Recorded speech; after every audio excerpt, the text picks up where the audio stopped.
Hola hermanos, bienvenidos otra vez a nuestra clase de vida de Cristo, a nuestra sesión 13, que es nuestra tercera sesión en línea en esta época de distanciamiento físico. Y vamos entonces a continuar con esta clase y iniciando la sesión 13 vamos a recordar que estamos hablando de 6 expediciones de evangelismo, 6 expediciones ministeriales que Jesús realizó con sus discípulos para enseñarles lo que era ser pescadores de hombres. Por eso le llamamos expediciones de pescas y vamos a ver la quinta. Vamos a buscar en Lucas capítulo 5 versículos del 17 al 26. Dice: aconteció un día que él estaba enseñando y estaban sentados los fariseos y doctores de la ley, los cuales habían venido de todas las aldeas de Galilea y de Judea y Jerusalén, y el poder del Señor estaba con él para sanar. Y sucedió que unos hombres que traían en un lecho a un hombre que estaba paralítico, procuraban llevarle adentro y ponerle delante de él. Pero no hallando cómo hacerlo a causa de la multitud, subieron encima de la casa y por el tejado le bajaron con el lecho, poniéndole en medio delante de Jesús. Al ver él la fe de ellos, le dijo: hombre, tus pecados te son perdonados. Entonces los escribas y los fariseos comenzaron a cavilar diciendo: ¿quién es este que habla blasfemias? ¿Quién puede perdonar pecados sino por Dios?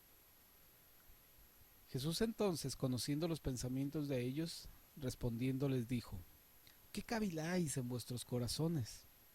¿Qué es más fácil decir: tus pecados te son perdonados? ¿O decir: levántate y anda? Pues para que sepáis que el Hijo del Hombre tiene potestad en la tierra para perdonar pecados, dijo el paralítico, a ti te digo, levántate, toma tu lecho y vete a tu casa. Al instante, levantándose en presencia de ellos y tomando el lecho en que estaba acostado, se fue a su casa glorificando a Dios. Y todos, sobrecogidos de asombro, glorificaban a Dios y llenos de temor decían: hoy hemos visto maravillas. Mateo 9 del 1 al 8 también nos hace un relato de este mismo evento de una manera diferente y voy a retomar en este pasaje en Mateo 9 a partir de la segunda parte del versículo 2. Le dice: ten ánimo, hijo, tus pecados te son perdonados. Entonces algunos de los escribas decían dentro de sí: este blasfema. Y conociendo Jesús los pensamientos de ellos, dijo: ¿por qué pensáis mal en vuestros corazones? Porque ¿qué es más fácil decir: los pecados te son perdonados? O decir: levántate y anda. Y entonces hace lo mismo a partir de este momento. Algo interesante es que termina el versículo 8 diciendo también que la gente se maravilló y glorificó a Dios porque le había dado tal potestad a los hombres. Si nosotros recordamos la sesión anterior, podemos recordar que esta expedición que estamos viendo el día de hoy fue precedida por la sanidad de un leproso. Y anteriormente a esto, esta del leproso fue una preparación con poca audiencia para tener acceso a esta expedición con mayor audiencia. Y es más ambiciosa porque en la audiencia había personas críticas y ya abiertamente opuestas a, a, a Jesús. Eh, lo interesante de esta expedición es que involucró un beneficio, una bendición física, pero al mismo tiempo una bendición espiritual. Jesús perdona los pecados, otorga salvación, otorga justificación a una persona, además de darle un beneficio de la salud. La última vez que Jesús hizo esto de perdonar pecados fue en la Pascua anterior, algunos meses antes, donde también igualmente fue acusado de hacerse igual a Dios, eh, emitiendo el perdón por pecados que los judíos pensaban que era una atribución exclusiva de Dios y lo veían como una blasfemia. Entonces esto se añadía, esta acusación se añadía a otras que habían hecho acerca de Dios, de que se hacía igual a Dios y se hacía llamar un Mesías. Eh, de manera que es la segunda vez que realiza este tipo de beneficio espiritual para su audiencia. Y este grupo de fariseos y principales entre los judíos que tenían a su cargo y tenían prestigio de cumplir la religión estrictamente, venían listos a retar a Jesús. Eh, pero Jesús estaba demostrando que no solamente podía hablar dando un beneficio espiritual, sino que también estaba demostrando que también podía hablar para que el poder de Dios trajera sanidad. Y eso era únicamente un ejemplo de que él podría traer salud a un área invisible que era la vida espiritual de las personas, el espíritu de las personas que estaba condenado en ese momento. Y entonces pensemos que eh, en realidad en este pasaje Jesús no esperaba, sino que él estaba enseñando a un grupo de gente dentro de esta casa y vienen como intromisión a traerle a esta persona de una manera inesperada por el techo de la casa y, y Jesús utiliza estas cosas imprevistas para mostrar y demostrar que siempre la verdad tiene la capacidad de resolver cualquier problema que se presente. La, Al estar bajo el propósito de Dios se puede resolver cualquier situación que se presente. Y él pudo contrarrestar estas acusaciones de que le decían que era falso lo que él decía, que se tomaba atribuciones que no le correspondían. Y él pudo aprovechar como siempre, aprovechó cualquier controversia, aprovechó cualquier dificultad con los recursos de Dios, pero aplicados como consecuencia de la fe de las personas. En este caso, un enfermo y un pecador es beneficiado por cuatro amigos que tenían fe en que si ellos lograban entrar, Jesús iba a tener compasión de esta persona y le iba a sanar. Entonces, todo lo que quizá pudieron haber tenido preparados los fariseos para contrarrestar, para incluso para fincarle cargos con muchos testigos en esta reunión en contra de Jesús, pues estos cuatro amigos les aguaron la fiesta con la herramienta más poderosa que Dios utiliza, que es la fe. Dios tiene todo el poder, todos los recursos, toda su inteligencia, todas sus capacidades. Él las quiere conceder su aplicación si nosotros tenemos fe, si nosotros creemos, si nosotros confiamos en Él. Y entonces, a fin de cuentas, esta es la historia. Pudiéramos pensar, si habláramos de qué es lo que pasaba con los hombres, esta es la historia de cuatro amigos comprometidos y muy creativos y que no se dejaban disuadir por la oposición para marcar una diferencia en la vida de su amigo, pero siempre movilizados por la fe.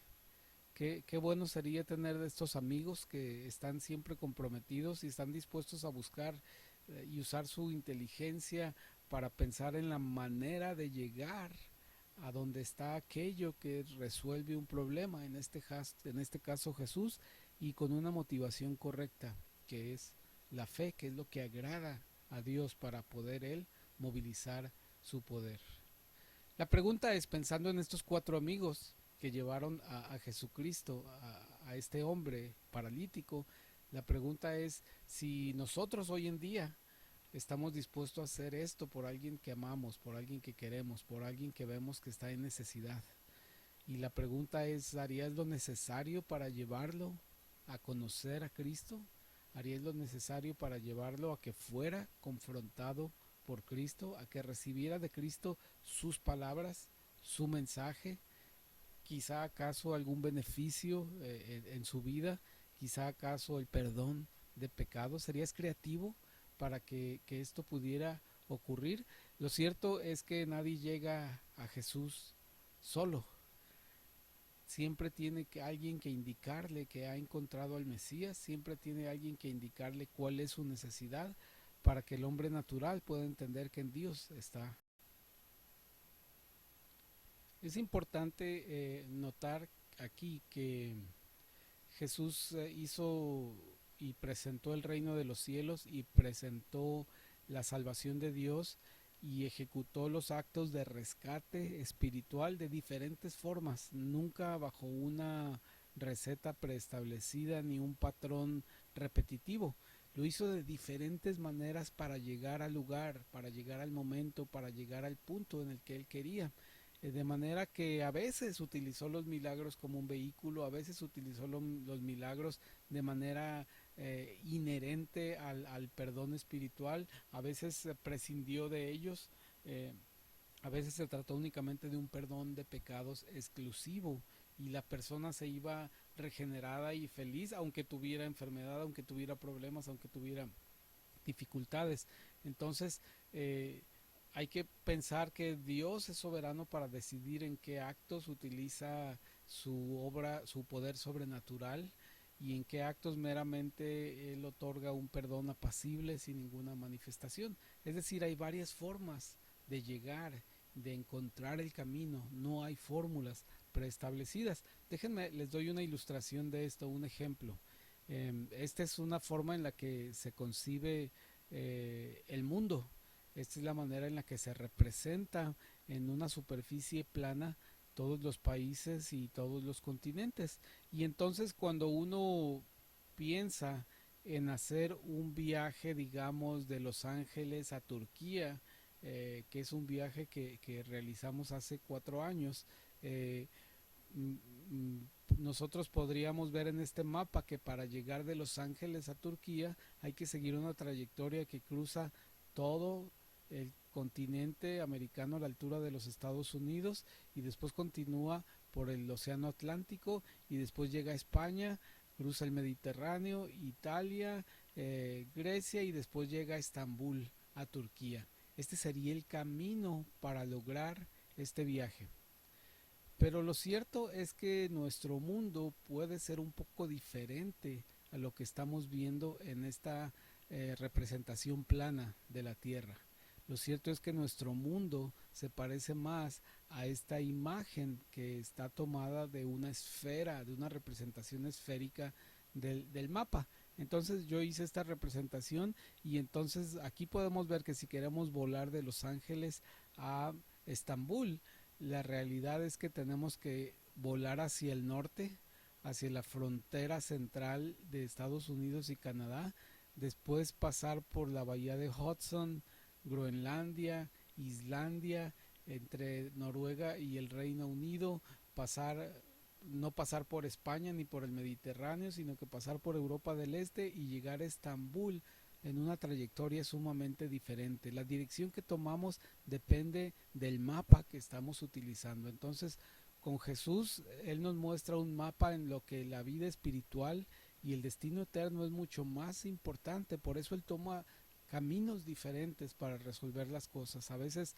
nosotros pensamos en términos de nuestra necesidad más inmediata, pero Él nos indica que hay otra necesidad más importante. Es por eso que Él no siempre resolverá nuestros problemas actuales, nuestras dificultades actuales, sino que Él buscará beneficiarnos con aquella sanidad, aquella salud que perdura en lo eterno, que es la salvación de nuestras almas. Una aproximación más correcta de un mapa sería esta, que es una representación intermedia entre la representación plana y la representación esférica. Pero lo cierto es que nosotros tenemos que buscar el mapa que tenemos que navegar y ese mapa proviene de Dios. No son las convenciones sociales, no es nuestra propia opinión, no es nuestra tradición cultural, no es nuestra tradición religiosa, sino que lo que Dios nos dice en su palabra. Entonces hemos visto al analizar estas expediciones de pesca y al analizar estas historias de las primeras 2 etapas del ministerio de Cristo, hemos visto que cada evangelista tenía perspectivas diferentes a hacer, tenía un mapa diferente para transitar, tenía una percepción diferente de incluso de la audiencia a quienes le estaban escribiendo sus respectivos evangelios. podemos recordar que Mateo lo hace desde la perspectiva de una persona que conoce de números, pero también de una persona que estaba alienada de su cultura, de sus familiares por el hecho de ser recaudador de impuestos. En el caso de Marcos podemos ver que se refleja más bien las vivencias de Pedro, y probablemente Marcos sea solamente el escribano de ese evangelio, y en Lucas podemos ver la perspectiva de precisión de alguien que conoce y que le gusta conocer el detalle y la cronología de los eventos. Solo quise poner esto como un recordatorio antes de pasar a lo que es la sexta expedición de pesca, y para esto vamos únicamente a dar lectura del pasaje que nos narra la sexta expedición de pesca, la sexta y última. Después damos un recordatorio sobre la tarea y pasaremos a la siguiente sesión. Eh, Déjenme leer en este pasaje, en el capítulo 5 de Lucas, dice el versículo 27: después de estas cosas salió y vio a un publicano llamado Leví sentado al banco de los tributos públicos, y le dijo: sígueme. Y dejándolo todo, se levantó y le siguió. Y Leví le hizo gran banquete en su casa, y había mucha compañía de publicanos y de otros que estaban a la mesa con ellos. Y los escribas y los fariseos murmuraban contra los discípulos diciendo: ¿por qué coméis y bebéis con publicanos y pecadores? Respondiendo Jesús les dijo: los que están sanos no tienen necesidad de médico, sino los enfermos. No he venido a llamar a justos, sino a pecadores al arrepentimiento. Entonces ellos le dijeron: ¿por qué los discípulos de Juan ayunan muchas veces y hacen oraciones, y asimismo los de los fariseos, pero los tuyos comen y beben? Él les dijo: ¿podéis acaso hacer que los que están de bodas ayunen, entre tanto que el esposo está con ellos? Mas vendrán días cuando el esposo les será quitado, entonces en aquellos días ayunarán. Les dijo también una parábola: nadie corta un pedazo de un vestido nuevo y lo pone en un vestido viejo, pues si lo hace, no solamente rompe el nuevo, sino que el remiendo sacado de él no armoniza con el viejo. Y nadie echa vino nuevo en odres viejos. De otra manera, el vino nuevo romperá los odres y se derramará, y los odres se perderán. Mas el vino nuevo en odres nuevos se ha de echar, y lo uno y el otro se conservan. Y ninguno que beba del añejo quiere luego el nuevo, porque dice: el añejo es mejor. Muy bien, vamos a dejar hasta aquí la lectura. Quisiera hacerles un encargo en relación a la tarea. Quisiera que actualizáramos la tarea que hemos hecho en relación a analizar los eventos del capítulo del libro del Evangelio de Lucas que nos tocó a cada uno, y que a esta tarea que ya hicimos le añadamos una columna que indique si el evento que estoy separando en esa tablita contiene un marcador de tiempo que nos puede ayudar a conformar una línea de tiempo entre los eventos. Déjenme, les doy un ejemplo porque suena un poquito complicado. Eh, en la en la tarea que me enviaron acerca del capítulo 3 de Lucas, eh, hay algo muy interesante, porque esta tarea que me entregaron del capítulo 3, no recuerdo ahorita exactamente de quién es, pero el evento 1, que incluye los versículos 1 y 2, casualmente tiene lo que le hemos llamado el supermarcador de tiempo de los evangelios. Y esta es una muestra muy clara de un marcador de tiempo, porque este versículo comienza diciendo: en el año decimoquinto del imperio de Tiberio César.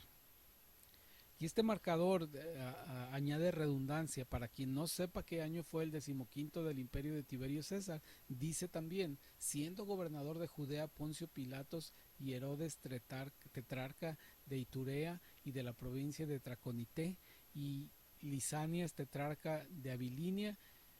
Da otro marcador en relación a otro nivel de gobierno, pero aparte dice: y siendo sumos sacerdotes Anás y Caifás.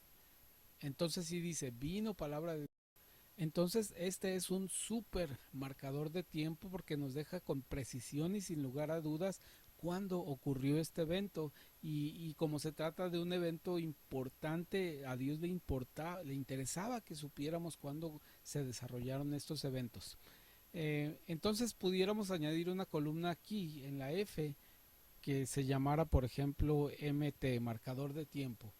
Y entonces aquí le ponemos la parte del texto que nos está diciendo el marcador de tiempo. En este caso podría ser eh, pues todas las líneas,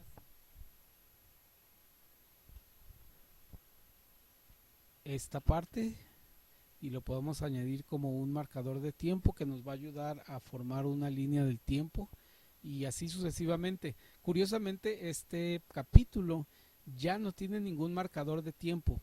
¿Saben por qué no tiene marcadores de tiempo? Porque hace un resumen muy rápido y empieza a decir, y fue predicando por todo el Jordán, lo que decía el profeta Isaías, y le decía a las multitudes, hace un resumen de varios eventos, incluso habla de manera sintética cómo fue llevado a la cárcel Juan. Entonces por eso no da marcadores de tiempo, porque tratándose de un resumen no hay necesidad, está tratando de comprimir todo lo que corresponde a Juan el Bautista, lo que pasó en un breve espacio. Pero entonces en el capítulo que ustedes hicieron de tarea, por favor vuelvan a leer estos eventos y busquen si hay un marcador de tiempo para que lo desarrollen en otra columna, para tener esta columna como base para hacer una línea de tiempo de todo el Evangelio de Lucas.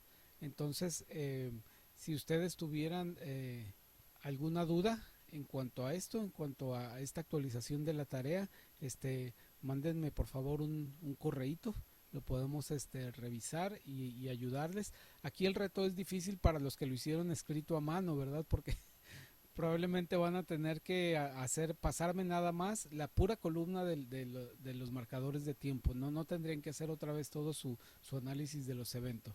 Entonces, si tienen alguna pregunta, escríbame por favor a mi correo o mándenme un mensajito de WhatsApp.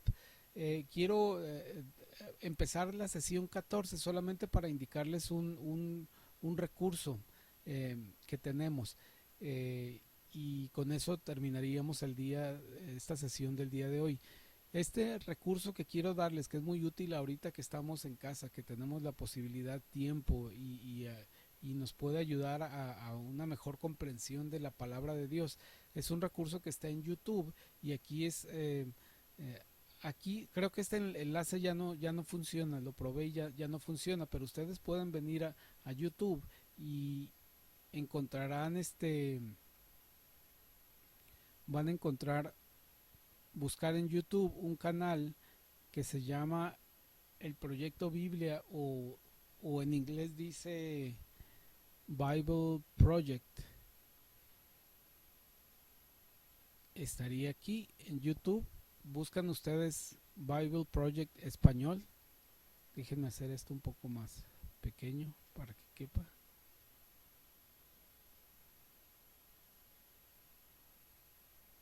Y entonces aquí hay como recursos muchos videos que directamente hablan de un tema específico, eh, de algunos conceptos bíblicos, o meramente desarrollan un estudio breve acerca de todos los libros de la Biblia, pero de una manera muy amena, en el sentido de que ustedes podrían observar esto con sus hijos, con jóvenes, y no es las animaciones son muy bonitas, no son violentas, no son grotescas en ningún sentido, y hay un desarrollo muy interesante de cada uno de los libros, incluso de manera sintética todo el Nuevo Testamento o todo el Antiguo Testamento. Entonces les recomiendo mucho que utilicen este recurso en estos días, Bible Project español en YouTube. Muchísimos recursos. Hermanos, Dios les bendiga. Por favor, sigan estudiando y orando, pidiendo que el Señor nos muestre la vida de Cristo, qué significa vivir la vida de Cristo en estos tiempos.